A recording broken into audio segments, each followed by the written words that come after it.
Today we're going to be covering level -7. Survival difficulty, class 4. Unsafe, unsecure, medium entity count. Level -7 is a deadly and toxic level that is recommended to be avoided. When you first enter level -7, it resembles an abandoned mining town. You can eventually leave the town, and if you do, you will find endless fields. But it is recommended to avoid doing this, as the fields are full of hostile entities that did not enter the town due to its anomalies. The town itself is full of mine entrances, some of which are believed to enter level -6, though this has never been confirmed. It is not based off a real town, nor does it seem to be from any kind of country in nature. The signs are complete gibberish, but show drawings of people in distress and sickness. The town is either sentient or alive in some capacity. Doors and gates will shut randomly and locked behind you. One survivor reported the gates to a cemetery inside of a town closing shut and locking themselves. A survivor nearly died of this because at the time the mist was coming near. After a recent successful communication, it is known that the town is aware of the suffering it causes, and is even capable of controlling the mist to target specific people.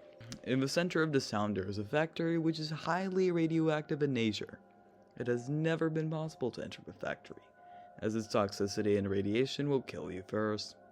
The factory used to be some sort of chemical waste plant, which could be the source of level 7's high radiation. Approximately every 5 hours, the factory will begin to release a mist. This mist is usually described as dark gray, but is sometimes a deep green or blue. The mist is incredibly dangerous to inhale, and will begin to cut the lungs and damage the throat of any victim who inhales it. Interestingly, the mist is largely carbon-based in form. Anyone who inhales the mist will die. In the next 3 hours, the mist will cover the whole town. During this time, your only option is to run into the fields, which are infested with entities. Through several recent trips to level -7, the MGHC were finally able to make contact with whatever is controlling the mist within the town. They did so by accident though. They came near the chemical waste plant armed with hazmat gear and flashlights when the town's entity, which refers to itself as the Purity, communicated with them over an interface in the radios. Its voice was too distorted to make out as human, however individual words could be distinguished.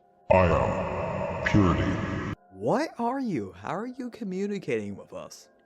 Power. You control the radiation? It is Purity. Your Purity has killed one of us. You are vessel for purity. What?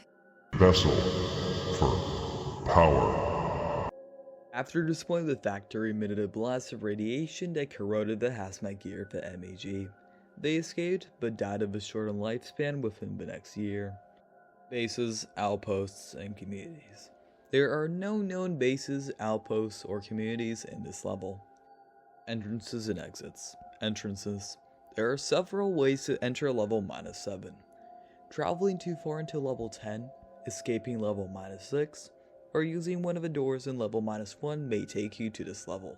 It is unknown how to exit level -7 in a safe manner, but a few ways have been used to varying degrees of success. In June, when the MGHC team Compass Point first discovered the level, they escaped going through the fields into level 10, however this took hours, and they ran into several hostile entities during that time. It is also possible to hide in the mines when level -7's mist covers the town, however there is no currently known way of escaping the level through those mines.